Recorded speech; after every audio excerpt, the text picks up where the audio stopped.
Okay, be honest. Has someone ever told you, just buy an index fund, bro? Like that means literally anything? Yeah, me too.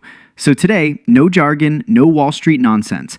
I'm going to explain exactly what that means using actual numbers, like your smart friend who happens to be good at math. Every finance bro on TikTok says the exact same three words.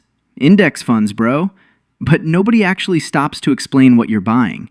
It's giving trust me, bro energy, not financial advice. Okay, here's the simple version. Normally, buying a stock means picking one company and hoping you picked right, which, if you're anything like me picking a Netflix show, is a coin flip at best. An index fund skips that whole gamble. Instead of betting on one company, you're buying a tiny slice of hundreds of companies at once. So if one company has a bad month, it doesn't sink your whole ship. All right, enough talking. Let's actually do the math, because numbers don't lie, unlike my ex. Now here's the plot twist nobody warns you about. Fees.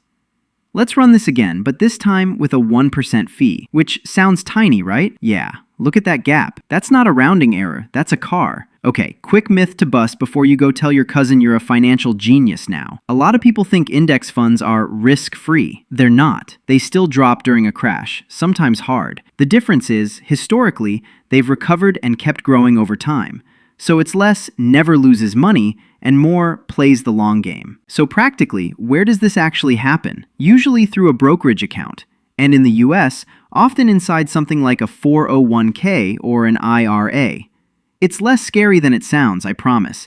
It's basically just an app with a buy button, not a secret bunker meeting with guys in suits. So that's index funds. No jargon, no bro speak. Next video, I'm breaking down the 401k versus Roth IRA debate, because apparently we're not done with acronyms yet. Subscribe if you want your finance content translated into actual human English.